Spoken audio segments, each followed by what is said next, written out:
G'day everyone, it's Benny back with my latest Lego train rolling straight out of the 90s.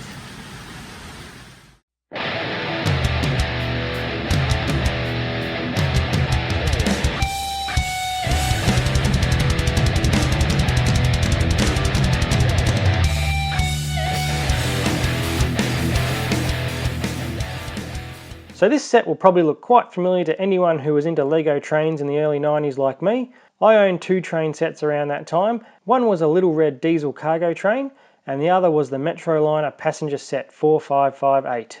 I loved the Metroliner, it was my favourite, so that was always my go-to train.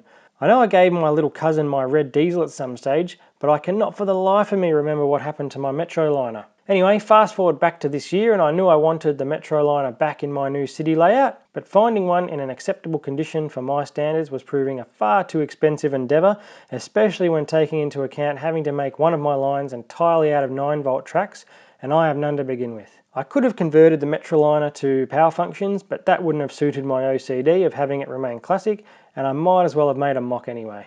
So instead I set out to make a sort of tribute version, and this is the model I came up with, which I'm calling the modern Metroliner.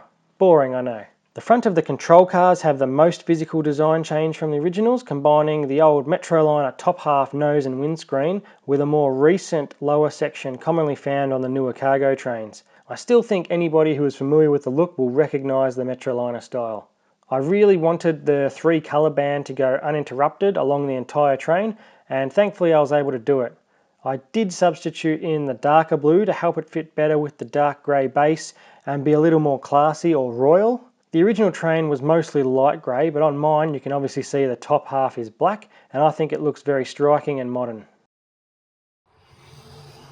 For the main locomotive, I've gone passengerless. The idea is that almost all the space in this locomotive is taken up by the engines and electrical systems and all that technical stuff, so no people other than the engineer in the primary cabin. It has some implied doors. Actually, the entire train only has implied doors, one for the cabin and one for access to complete maintenance type tasks. This also houses all the required power functions to get the thing moving, and I have an easy to remove roof to push the switch.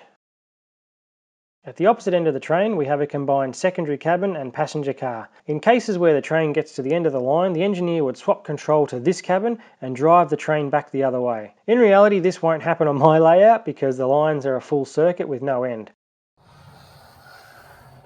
There really is nothing fancy or surprising about this passenger car. It's pretty stock standard fare, 4 doors, removable roof, and no exceptional amount of passenger seating for a Lego passenger car.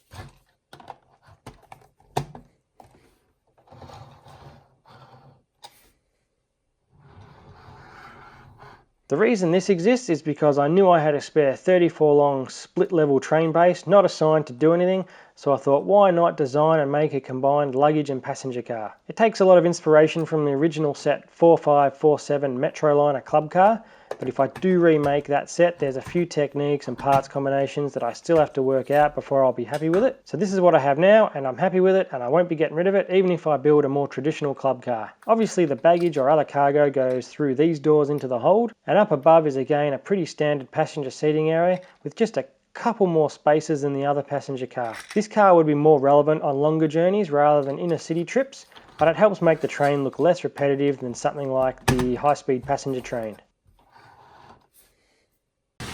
And here it is going around the city layout.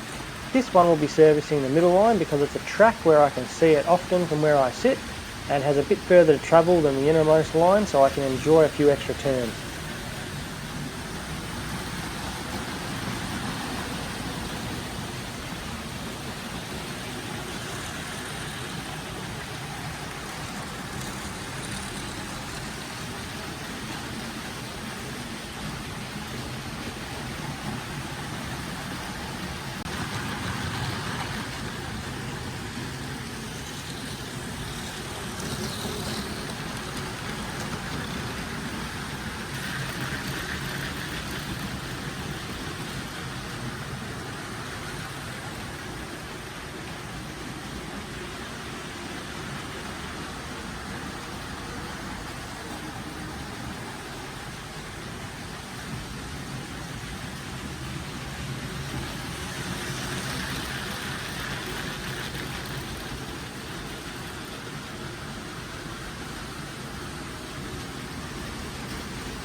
Thanks for watching, guys, and do you think I should add more cars?